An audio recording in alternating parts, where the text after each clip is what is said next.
Subscribe करें और bell दबाएं ताकि कोई खबर रह न जाए।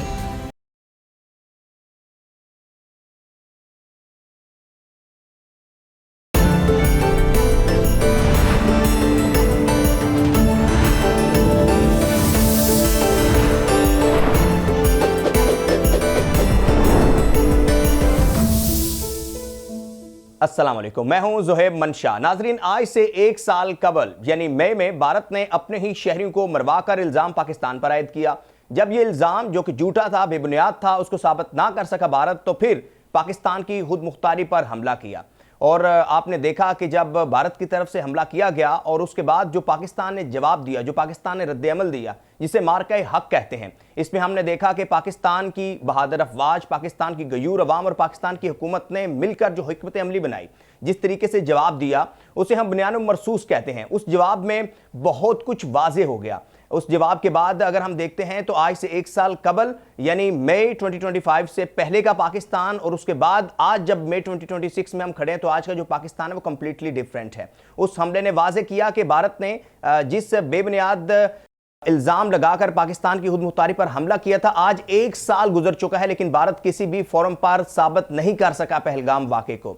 फिर हमने देखा कि पाकिस्तान की हुकूमत हो, पाकिस्तान की मुसल्लह अफवाज हो, उन्होंने जो जवाब दिया और उस दिन से लेके आज तक यानी हमने अब लेटेस्ट देखा जब पीस टॉक्स हुए, पाकिस्तान सफारती लिहाज पर भी अब दुनिया में एक नुमाया और वाज़े तौर पर अपना मुकाम बना चुका है। इस सारी सूरत हाल में मीडिया का किरदार बहुत इंपॉर्टेंट रहा, पाकिस्तानी मीडिया का किरदार बहुत इंपॉर्टेंट रहा और हमने देखा कि भारतीय मीडिया किस तरीके से झूठे इल्जाम लगा रहा था और हवा में बातें कर रहा था। यानी हमने लाहौर फतह कर लिया, हमने कराची फतह कर लिया, लेकिन रियलिटी क्या थी कि पाकिस्तान ने इस पूरे हिते में जो ताकत का तवाजुन था उसको लेकर और पावर को लेकर और क्वांटिटी क्वालिटी को लेकर सारी परसेप्शंस दूर कर दी।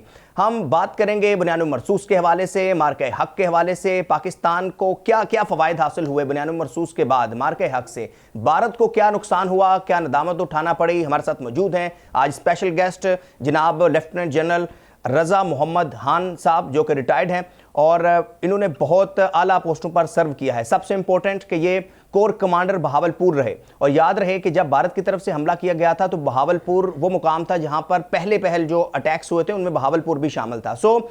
इस सारे जो अटैक्स थे इनके पीछे क्या माइंडसेट था भारत का, भारत क्या हासिल करना चाहता था, भारत के पास कोई इंटेलिजेंस मालूमात थी भी या नहीं, या जस्ट भारत ने एक्सपोज होना था दुनिया के सामने और वो हो गया।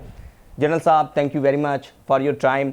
और आज एक साल मुकम्मल हो चुका है और माशाल्लाह इस एक साल में जो बड़ी बड़ी तब्दीलियां हमने एज ए यंग, हम तो यंग ही कहेंगे क्योंकि हमने 65 वॉर के मुतल्लिक सुना था और ये पहली वॉर है जिसको आज की नौजवान नस्ल ने, यूथ ने जो है वो देखा कि किस तरीके से जदीद टेक्नोलॉजी के दौर में नो डाउट पाकिस्तान भारत के कंपैरिजन में अगर हम देखते हैं तो हमारी फ़ौज उतनी बड़ी नहीं है, हमारे पास शायद असला या हथियार उस लेवल के ना हो, हमारे पास उतना बड़ा बजट ना हो, लेकिन जब जो है वो हम कहते हैं ना कि जब मैदान में उतरे तो फिर समझ आए कि पाकिस्तान ने जो है दुनिया को हैरान कर दिया और पूरे हिते में पाकिस्तान ने बताया कि किस तरीके से हमने विद इन सेकंड्स या विद इन मिनट्स आप कह लें कि भारत का जो एक बेबुनियाद पूरा एक प्रोपोगंडा था, एक नैरेटिव बनाया, वो तो उसे एक्सपोज कर दिया। आज के दिन हम ट्रिब्यूट भी पेश करेंगे और हमारे जो जवान, हमारी मुसल्लह अफवाज और आप जो हैं उन्होंने आपने सर्व किया। तो मुझे ज़रा इनिशियली ये बताइएगा कि भारत का मकसद क्या था इस सारे वाक़े के पीछे, इस सारे अटैक्स को लेकर, कोई उसके मकासद थे, कोई उसके पास इंटेलिजेंस मालूमात थी या बस कर दिया? जी, बिस्मिल्लाहिर्रहमानिर्रहीम। देखें, सबसे पहले जो मार्का हक है और बुनियान मरसूस ऑपरेशंस हैं उसका थोड़ा सा पस मंज़र मैं अर्ज़ करूँगा।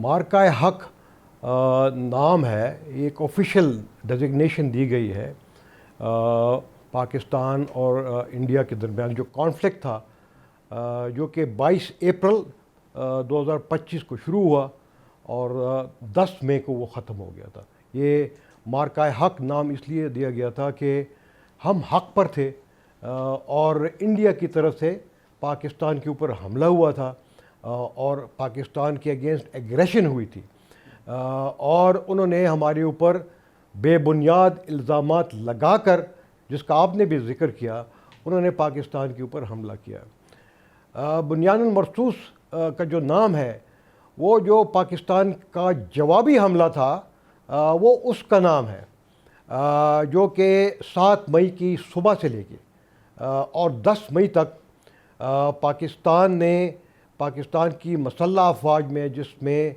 पाकिस्तान की ज़मीनी फ़ौज, फ़ज़ाई फ़ौज, पाकिस्तान नेवी, हमारे जो सैटेलाइट एसेट्स हैं, हमारे जो साइबर फोर्सेस हैं, और पाकिस्तान के जितने भी एलिमेंट्स ऑफ नेशनल पावर्स हैं, उनको मिलाकर इंडिया को जवाब दिया और बड़ा अच्छा जवाब दिया।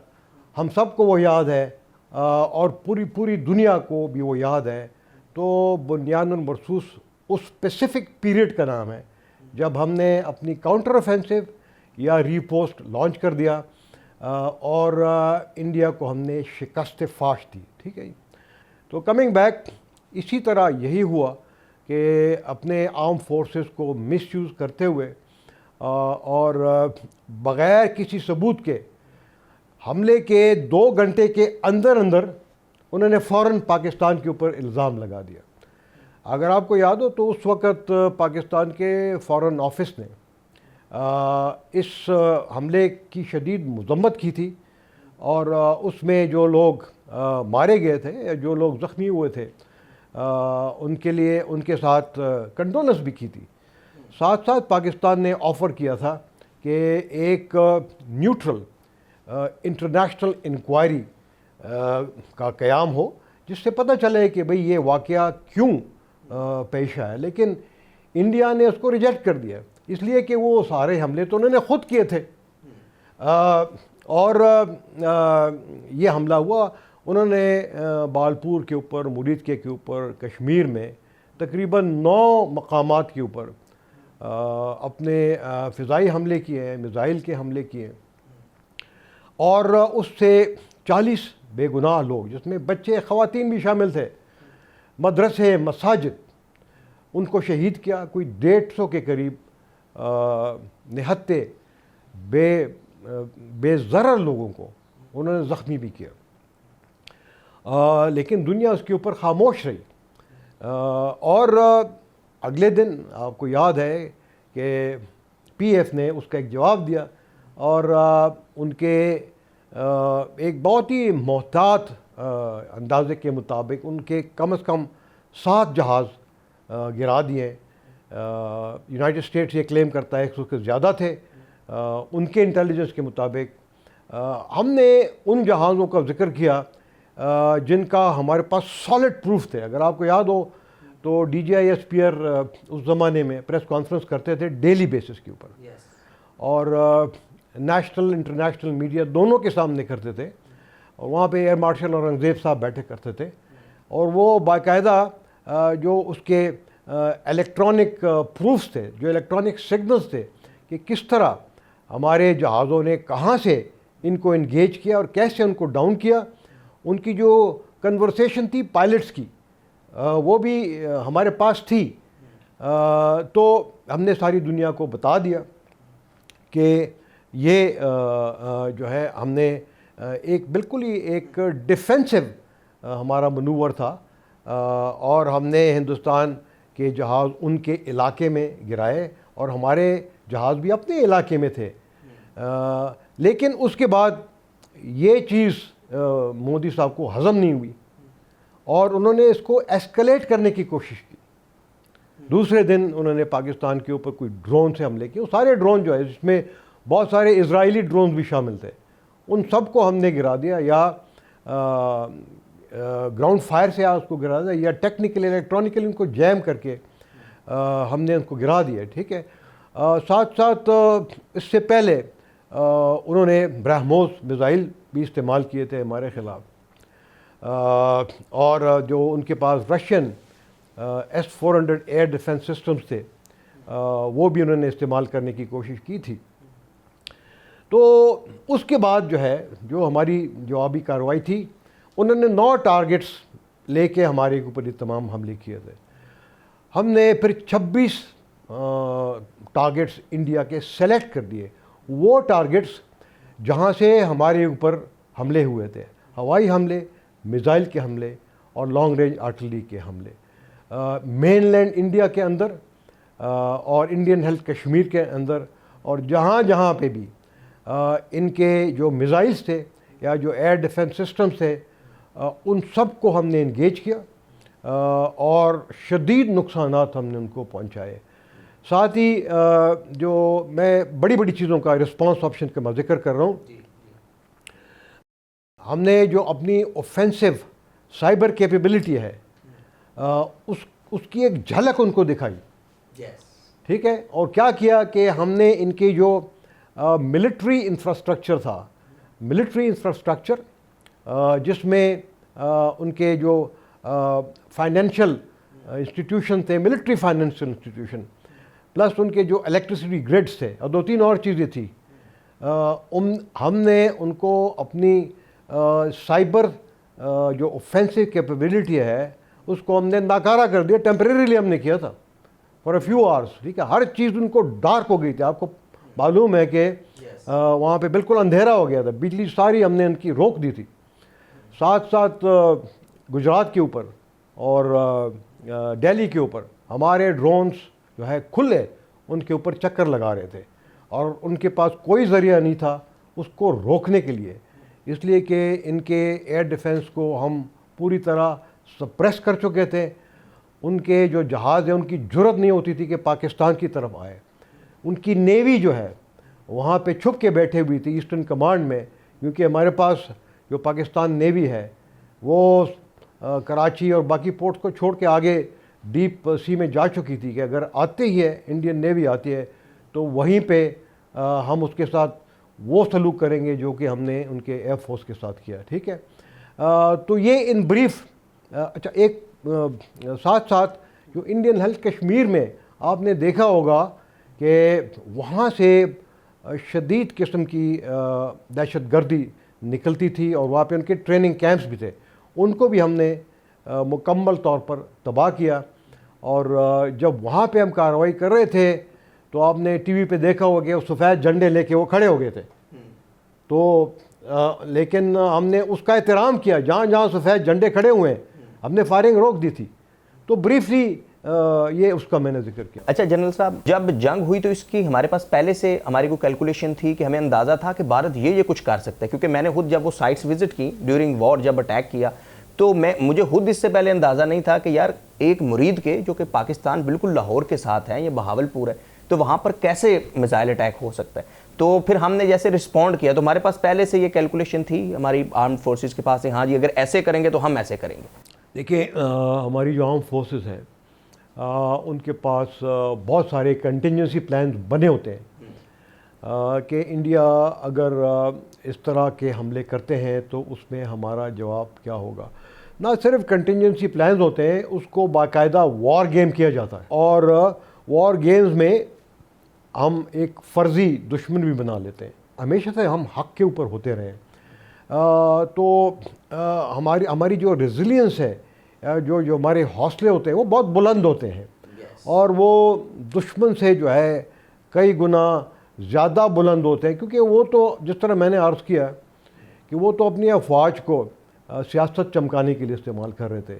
हम तो पाकिस्तान की दिफा के लिए इसको इस्तेमाल करते हैं, इसलिए हमारे इरादे भी मजबूत होती है और हमारे अवाम खुसूसन वो अपनी तमाम तर इख्तलाफात को भुलाकर यकजा होके वो अफवाज और हुकूमत के साथ खड़े हो जाते हैं। मार्का हक एंड बुनियादुल मरसूस के हवाले से हमारा प्रोग्राम जारी है जनरल रज़ा मोहम्मद खान साहब के साथ। अभी हम एक ब्रेक पर चलते हैं, ब्रेक के बाद वापस आएंगे तो हम डिस्कस करेंगे कि अगर सीज़ फायर ना होता तो कितना बड़ा नुकसान हो सकता था या किस तरीके से जो है वो पाकिस्तान इंडिया मुतासर हो सकते थे। सीज़ फायर का क्रेडिट ट्रंप कहते हैं कि उनको जाता है, जबकि मोदी जो है वो इसे इत्फाक नहीं करता। हम ब्रेक पे चलते हैं, ब्रेक के बाद वापस आते हैं, हमारे साथ रहिए।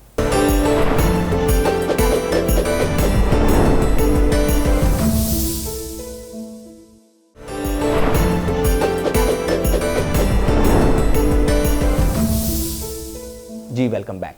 अच्छा जनरल साहब, जब सीज़ फायर हुआ तो उसके बाद फिर हमने देखा कि इमीडिएट एक ट्वीट की गई प्रेसिडेंट डोनाल्ड ट्रंप की तरफ से। उन्होंने कहा जी कि इंडिया पाकिस्तान जो है वो मुत्फिक हो गए सीज़ फायर के ऊपर। फिर मोदी जो है वो बात मानने को तस्लीम ही नहीं था कर रहा, और इवन के प्रेसिडेंट ट्रंप ने तो ये भी कह दिया कि इतने राफेल गिराए गए हैं। तो भारत ना सिर्फ खुद गिरा बल्कि उसने राफेल को भी गिराया और उसके साथ जो उसके ज़ाहिर है जो अलाइंस कंट्रीज़ थे वो भी मुतासर हुए। तो आप मेरा सवाल ये है कि अगर सीज़ फायर खुदा न खास्ता ना होता, और ज़ाहिर है पाकिस्तान भी एक न्यूक्लियर कंट्री है, भारत भी एक न्यूक्लियर कंट्री है, अरबों लोग दोनों ममालिक के और भी दीगर जो कंट्रीज हैं वो मिला लें तो इससे मुतासर हो सकते थे। तो अगर सीज़ फायर फौरी तौर पर ना होता तो कितना बड़ा नुकसान हो सकता था, और सीज़ फायर का क्रेडिट एक्चुअल आप किसको देंगे? देखिए, पहली बात तो ये है कि अगर सीज़ फायर ना होता तो एस्केलेशन जो है वो दर्जा बदर्जा बढ़ती, ठीक है। इसको कहते हैं एस्केलेशन रंग्स कहते हैं उसको, ठीक है। वो भी हम फ़ौज में उसको वॉर गेम किया जाता है कि पहले क्या होगा, बाद में क्या होगा, उसके बाद में क्या होगा। तकरीबन 12 रंग्स होते हैं या सीढ़ियाँ होती है एस्केलेशन की, यानी स्टेप 1 ये है, स्टेप 2 ये है, स्टेप बाय स्टेप जो है ओके वो एस्केलेशन होती है। लेकिन कई दफ़ा ऐसे होता है कि उस एस्केलेशन को आप कंट्रोल नहीं कर सकते। ये तो एक मैंने आपको बताया ना कि ये बुकिश किस्म की ये एक सॉल्यूशन है कि इसको स्टेप बाय स्टेप जो है एस्केलेशन बढ़नी चाहिए, खुसूसन जब जंग होती है दो न्यूक्लियर ममालिक के दरमियान। दुनिया में अभी तक इसकी मिसाल नहीं मिलती कि न्यूक्लियर ममालिक आपस में डायरेक्टली वो लड़ाई उन्होंने शुरू की है, ठीक है। तो ये जो है सारी दुनिया जो है इससे उनको बहुत कंसर्न था, खुसूसन यूनाइटेड स्टेट्स ऑफ अमेरिका को कंसर्न था कि अगर एस्केलेशन कंट्रोल नहीं होती तो ये जो मैंने 12 रंग्स का जिक्र किया, हो सकता है आप रंग नंबर 3 से फ़ौरन जो है आप 10 पे पहुंच जाए। ये मुमकिन होता है, जंग में मुमकिन होता है क्योंकि आउट ऑफ कंट्रोल हो जाती है। लेकिन देखें ये मोदी जैसे लोगों को अब मैं आप क्या अर्ज़ करूं कि इंडिया के लोगों ने उसको मुंतखब किया है, ठीक है, ये उनकी यही पसंद है। लेकिन उनको लड़ाई के इस पेचीदगियों का क्या पता है कि खुसूसन के अगर दो न्यूक्लियर ममालिक हैं, उनका अगर आपस में जंग होती है और उसको अगर डीएस्केलेट ना किया जाए तो कितना नुकसान हो सकता है। आपको मैं मिसाल देता हूँ कि अगर न्यूक्लियर अटैक्स होते हैं, चाहे वो टैक्टिकल न्यूक्लियर वेपन्स हो जो कि छोटे साइज न्यूक्लियर वेपन्स हो, ठीक है, बैटलफील्ड न्यूक्लियर वेपन्स अगर हो, तो उससे भी चूँकि अगर बारिश होती है या फिर हवाएं चलती हैं तो उससे वो हज़ारों किलोमीटर तक जो वो फैल सकती हैं। मोदी साहब को इसका क्या पता होगा। ये दरअसल रिस्पॉन्सिबिलिटी बनती है उनकी मिलिट्री लीडरशिप को, उनको आगाह करने के लिए। लेकिन उनके सर के ऊपर तो जिस तरह राहुल गांधी ने इंडियन पार्लियामेंट में कहा कि ऑपरेशन सिंदूर के सिर्फ 2 बड़े मकासद थे, और वो ये है कि मोदी साहब का जो इमेज है वो इंडिया के लोगों को पेश किया जाए बतौर इंडिया के चौकीदार के, ठीक है। और दूसरा उसका मकसद ये था कि उनको अपने इंतखाबात में फ़ायदा हो, और तीसरा ये है कि चूँकि जिस तरह मैंने शुरू में अर्ज़ किया कि अगर पाकिस्तान के ऊपर वो हमला करता है तो वो इसको इस्तेमाल करते हैं। पुलवामा के बाद भी उन्होंने इस्तेमाल किया, इसको भी वो इस्तेमाल करना चाह रहे थे।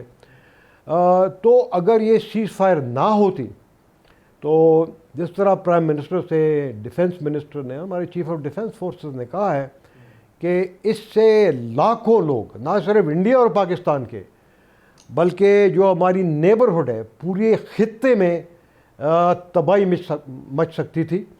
और इसलिए जब दुनिया ने इसकी कोशिशें शुरू की सीज़ फायर की तो ऑब्वियसली उस वक़्त हम एक पोजीशन ऑफ स्ट्रेंथ में थे।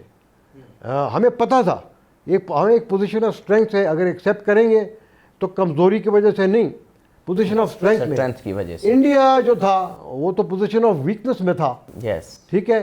तो उन्होंने पोजीशन ऑफ वीकनेस से वो एक्सेप्ट तो की, यूएस प्रपोजल उन्होंने एक्सेप्ट की, लेकिन अपने लोगों को नहीं बताना चाह रहे हैं कि हमने एक्सेप्ट किया। बल्कि वो तो छुपा रहे हैं ना, छुपा रहे हैं, आज तक वो छुपा रहे हैं कि कितने राफेल गिरे हैं। नहीं उन्होंने, हाँ, और उन्होंने ये कहा है कि डीजीएमओ लेवल के ऊपर ये हुआ है, जबकि ये डिसीजन नेशनल लेवल के ऊपर जो है वो इंडिया ने हुआ था। और पहले इंडिया ने, अगर आपको याद हो, उन्होंने ऑफिशियली ऐलान किया था कि अभी सीज़ फायर हो गया है, ठीक है। मैं वापस आता हूँ आपके सवाल की तरफ कि अगर ना होता तो क्या होता, ठीक है। तो शदीद नुकसानात होते हैं, और इससे एक बात साबित ज़रूर होती है कि इंडिया के जो स्ट्रेटिजिक वेपन सिस्टम्स हैं, पर्टिकुलर इनकी जो मिसाइल फोर्सेस हैं और इनके जो न्यूक्लियर वेपन्स हैं, वो they are in the wrong hands. लेकिन ना वहाँ पे एक ऐसा रजीम है जो कि एक रोग रजीम है, और पहले 2019 में, उसके बाद 2025 में पॉलिटिकल रीजंस के लिए उन्होंने पाकिस्तान के साथ एक जंग छेड़ ली, और उनके कुछ जो सियासी लीडर हैं वो तो खुलकर बात करते हैं कि उनके जो न्यूक्लियर वेपन्स हैं वो पाकिस्तान के ख़िलाफ़ इस्तेमाल के लिए वो उन्हें रखे हुए हैं, ठीक है। तो अभी पूरी दुनिया की ये जिम्मेदारी है कि जिस तरह उन्होंने जारहियत की, खुली जारहियत की, बग़ैर किसी सबूत की जारहियत की, तो इनकी अकाउंटेबिलिटी होनी चाहिए। लेकिन उससे जनरल साहब आप क्या समझते हैं कि मोदी ने जिस तरीके से आप कह रहे थे कि अपनी फ़ौज को अपनी सियासत के लिए इस्तेमाल किया, मोदी ने जो है वो पाकिस्तान और मुसलमानों के ख़िलाफ़ नफ़रत को लेकर यानी इतना बड़ा एक जो है एक जंग शुरू कर दी, ऑपरेशन सिंदूर शुरू करके, और उससे कितनी बड़ी गैर जिम्मेदारी है कि न्यूक्लियर स्टेट होकर आपने जंग शुरू कर दी है और आपको आगे कुछ पता नहीं, और फिर उसका हमेयाजा, यानी जैसे आप बता रहे थे कि उसका हमेयाजा अब ये भुगतना पड़ रहा है भारत को कि वो जो मकासद भारत ने सोचे हुए थे, कि मोदी ने सोचे थे शायद उसकी सियासत बचेगी, उसने सोचा था शायद उसकी ये नफरत उसके काम आएगी, आज भारत दुनिया में सफारती तौर पे तन्हाई का शिकार है। Exactly, तो अगर हम ब्रॉडर लेवल पे देखते हैं तो भारत को बड़ी बड़ी क्या नदामत उठानी पड़ी है और पाकिस्तान को उसके बड़े बेनिफिट्स क्या हुए? अच्छा, देखिए, पहली बात तो ये है कि इंडियन ऑपोजिशन की तरफ जो उन्होंने कहा है, मैं वो आपको बताना चाहता हूँ। एक तो उन्होंने की है कि देखें मोदी गवर्नमेंट को कुछ पता नहीं कि डिटरेंस क्या होती है, ठीक है जी, डिटरेंस क्या होती है, और उन्होंने डिटरेंस को उल्टा पुल्टा कर दिया है। उन्होंने कहा कि अगर आइंदा कोई दहशतगर्दी का हमला होता है तो भारत फ़ौरन पाकिस्तान के ख़िलाफ़ जंग शुरू कर देगा, उन्होंने कहा है। इसका मतलब ये हुआ कि इंडियन आर्म फोर्सेस हमेशा के लिए भी ये जंग के लिए तैयार बैठे रहेंगे, हमेशा के लिए, मोदी मफाद के लिए। और उन्होंने ये भी कहा कि इंडियन गवर्नमेंट ने जो जंग शुरू करने का या बंद करने के अख्तियार है वो दहशतगर्दों के हवाले कर दिया है। अब कोई भी दहशतगर्द जो है, अगर वो चाहते हैं कि इंडिया पाकिस्तान की लड़ाई हो तो एक छोटा सा हमला कर देंगे और लड़ाई शुरू हो जाएगी। तो सारी दुनिया ने इसके ऊपर लान तान की कि ये गलत बात थी। अच्छा, अब फिर उन्होंने कोई तकरीबन 30-35 लोगों का एक डेलीगेशन, अगर आपको याद हो, पूरी दुनिया में भेजा, यस, ठीक है, कि अपना जो एग्रेशन था उसको रैशनलाइज के लिए, लेकिन किसी ने भी उनका जो नैरेटिव है उसको कबूल नहीं किया। आपको पता है कि सिर्फ एक मुल्क ने उनका बदकिस्मती से जो नैरेटिव कबूल किया, हमारे नेबरहुड, वो अफ़गानिस्तान था, ठीक है, और ऑब्वियसली दूसरा जो नैरेटिव है वो इज़राइल है। ये दो सिर्फ लोगों ने इसको कबूल किया और उसके अलावा सब ने रिजेक्ट किया उसको। तो ये मैं समझता हूँ कि इंडिया खुद आइसोलेट हो गया। उनकी जो फॉरेन पॉलिसी थी उसका एक बहुत बड़ा सतून ये था कि चाइना और पाकिस्तान को एक दूसरे के साथ अलहदा किया जाए। सिंदूर के बाद चाइना और पाकिस्तान एक दूसरे के बहुत करीब आ गए। इस पर हम जनरल साहब बात करते हैं, अफगानिस्तान के ऊपर हम स्पेशली बात करेंगे क्योंकि अब भारत ने आगे अफगानिस्तान को कर दिया है। अभी ब्रेक पे चलते हैं, ब्रेक के बाद वापस आते हैं, हमारे साथ रहिए।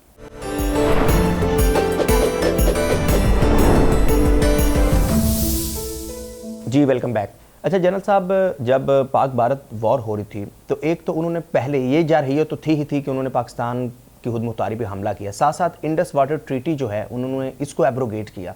इसके साथ मैं ऐड करूँगा कि अब भारत जो है वो खुद सामने नहीं आ रहा, अब वो अफगानिस्तान के ज़रिए पाकिस्तान के ऊपर जो है वो हमले करवा रहा है। तो इन दोनों सूरत हाल के हवाले से आप क्या कहेंगे? देखें, ये दो बड़े क्रूशल सवाल आपने किए। पहले तो इंडस वाटर ट्रीटी की जो एब्रोगेशन का मसला है, ये बीजेपी के मैनिफेस्टो का हिस्सा था, और ये जो पहलगाम का फॉल्स फ्लैग ऑपरेशन है, ये इंडस वाटर ट्रीटी को एब्रोगेट करने के लिए ये एक बहाना था, उसको रैशनलाइज करने के लिए उन्होंने ये किया। लेकिन पाकिस्तान ने उनको बड़ा क्लियरली कहा कि अगर आप हमारा पानी चोरी करने की कोशिश करेंगे तो ये एक एक्ट ऑफ वॉर होगा, और इसके ऊपर कोई कॉम्प्रोमाइज़ पाकिस्तानी कौम जो है वो एक्सेप्ट नहीं करेगी। और मैं समझता हूँ कि ये मैसेज उनको चला गया है, और पूरी दुनिया भी जानती है कि अगर वो ऐसा करते हैं तो पाकिस्तान की तरफ से क्या रिस्पांस होगा। जहाँ तक बात आती है कि इंडिया के जो प्रॉक्सीज़ हैं अफ़गानिस्तान में, उन्होंने जिस रात को पाकिस्तान के ऊपर हमला किया, एग्रेशन की, साइमल्टेनियसली एक टू फ्रंट सिचुएशन उन्होंने बना ली थी। पाकिस्तान के ऊपर अफ़गानिस्तान से कम से कम 2 दर्जन मकामात से हमले हुए, और ना सिर्फ केपी में बल्कि बलूचिस्तान में दूसरे जगहों पे हमले हुए, और वो शदीद हमले थे।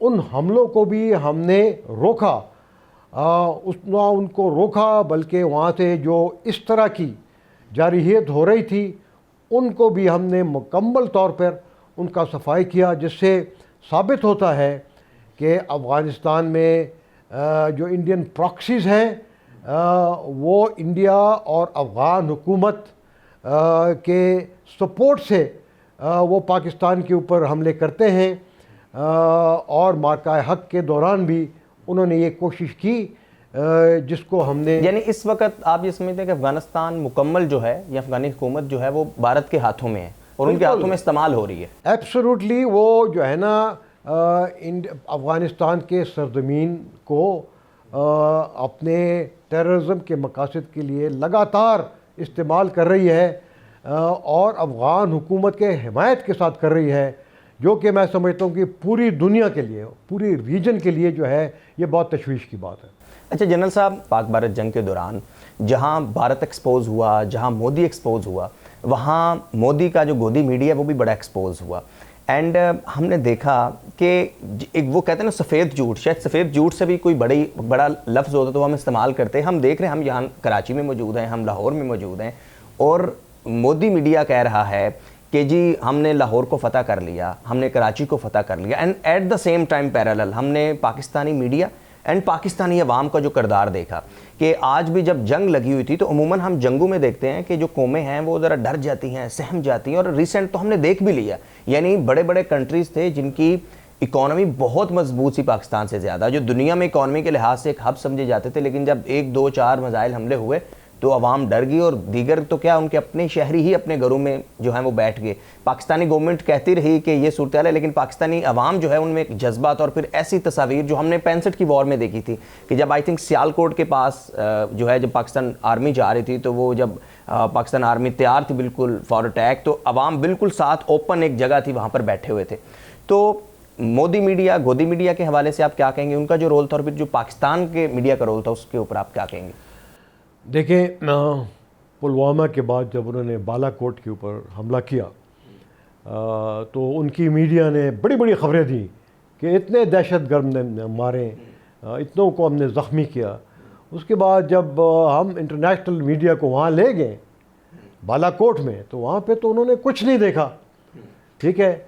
और वहाँ से ही पता चल गया था कि वहाँ पे उनको जो ऑफिशियल फीडबैक मिल रही है गवर्नमेंट ऑफ इंडिया से, बहुत सारे जो इनके मीडिया हाउसेस थे वो बेचारे उनको फॉलो कर रहे थे, लेकिन बहुत सारे ऐसे थे जो कि ख़ुद येलो जर्नलिज्म के लिए सेंसेशनिस्ट के लिए झूठ बोल रहे थे। हालांकि वहाँ पे उन्होंने हमारे कुछ चिनार के दरख्त जो है वो शायद गिरा दिए थे, और तो उन्होंने कुछ नहीं किया था। यहाँ पे आप देखें कि उन्होंने जिस तरह आपने ज़िक्र किया ऐसे ऐसे मज़ाक़ा खेस उन्होंने दावा किए हैं जिसकी वजह से ख़ुद इंडिया की आजकल की जो उनकी जो बोल्ड एंकर्स हैं वो ये कह रहे हैं कि इंडिया का मीडिया जो है 2025 में वो इंडिया के लिए एक बहुत बड़ी लायबिलिटी बन चुका था, जबकि पाकिस्तान की मीडिया ने एक बहुत ही रिस्पॉन्सिबल अपना एटीट्यूड दिखाया और उनकी तमाम जो रिपोर्टिंग थी वो 100% फैक्ट्स के ऊपर वो मबनी थी। और उसका एक क्रेडिट हमारी जो आर्म फोर्सेस की इंटर सर्विस पब्लिक रिलेशन उसको भी जाता है कि उन्होंने हमारी मीडिया को इन्फॉर्म किया, उन्होंने कोई चीज़ नहीं छुपाई। अगर हमारी कैजुअल्टी थी तो हमने उसको खुल के उसका जिक्र किया, हमने उसको एक्सेप्ट किया कि ये हमारा हाँ, इंटरनेशनली ऐसा ही होता है। आपने देखा अभी ये ईरान और अमेरिका की जो जंग है तो उसमें अगर कैजुअल्टीज़ होती हैं तो मोर और लेस वो उसका जिक्र होता है, लेकिन इंडियन मीडिया ने उनके ऊपर पाबंदी लगी थी या ख़ुद ब खुद उसको छुपाने की कोशिश की। तो मैं समझता हूँ कि अगर आप कंपैरिजन कर लें, इंडिया की मीडिया बहुत बड़ी मीडिया है, उनके बड़े बड़े रिसोर्सेज हैं as compare to Pakistani media, लेकिन हमारी मीडिया ने अपने लिए जो इमेज कायम किया वो पाकिस्तान के अवाम उसको याद रखेंगे और पूरी दुनिया उसको याद रखेगी। अच्छा जनरल साहब, जब जंग जारी थी तो उस वक़्त नो डाउट के जो फ्रंट लाइन के ऊपर Pakistan army, navy, air force, Pakistan के जवान थे, ऑफिसर्स थे, एंड सेम लाइक कि जैसे हमारी अपनी फैमिलीज़ होती हैं, तो उनके लिए क्या कहेंगे कि उनका जो जज्बा था, उनकी जो बहादुरी थी, and at the same time कि जो पाकिस्तान की अवाम भी बिल्कुल साथ जो है वो पीछे उनके शाना बशाना खड़ी थी, लेकिन आगे वो थे। तो एक ज़ाहिर है जो आगे होता है हाथ में बंदूक लेकर, तो फ्रंट लाइन के ऊपर जो लड़ रहे हैं उनके हवाले से आप उनको कैसे जो है वो ट्रिब्यूट पेश करेंगे या अप्रिशिएट करेंगे?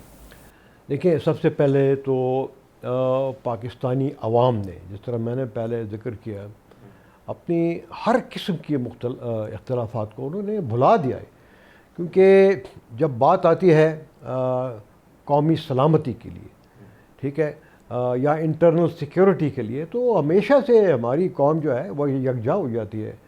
पॉलिटिकल डिफरेंसेस भी थे उससे पहले, वो पॉलिटिकल डिफरेंसेस उन्होंने भुला दिए। जो पॉलिटिकल लीडरशिप थी पूरे पाकिस्तान की, वो भी बिल्कुल एक पेज पे आ गई थी, जिसकी वजह से अफवाज पाकिस्तान के हौसले बहुत बुलंद हुए, उनके जो फैमिलीज़ हैं उनके हौसले बहुत बुलंद हुए। लोगों ने खुलकर अफवाज पाकिस्तान की हिमायत की, जो कि एक फोर्स मल्टीप्लायर के तौर के ऊपर बनी। हमारे कुछ लोग जो है उसमें उन्होंने जाम शहादत नोश किया, बहुत सारे ज़ख्मी भी हुए हैं, तो हम उनको सलाम पेश करते हैं। जो शुहदा हैं, हमारी तो ये बिलीफ है कि वो मरे हुए नहीं होते हैं, वो ज़िंदा होते हैं, और उन्होंने अगर पाकिस्तान के लिए या इस्लाम के लिए जान दी है तो वो हमेशा से ज़िंदा रहेंगे। हम उनको हमेशा याद रखेंगे, हम उनको सलाम पेश करते रहेंगे, और यही एक जज्बा है जिससे मैं समझता हूँ कि पाकिस्तान की जो सलामती है, चाहे वो अंदरूनी हो चाहे बैरूनी हो, ये इंशाअल्लाह आइंदा भी कामयाब रहेगा, कायम रहेगा, जिससे हमारी जो इकनॉमिक स्टेबिलिटी है, इकनॉमिक डेवलपमेंट जो है, वो इससे इंश्योर हो जाएगी हमेशा के लिए। बिल्कुल ऐसे। बहुत शुक्रिया जनरल साहब, थैंक यू वेरी मच। आज का हमारा special programme lieutenant general retired Raza Mohammad Khan साहब के साथ था। इंशाल्लाह पाकिस्तान हमेशा शादोआबाद रहेगा। नेक्स्ट प्रोग्राम में आपसे मुलाकात होगी एक नए मेहमान के साथ। अपने मेज़बान ज़मन से गुजार दीजिए। अल्लाह हाफिज़।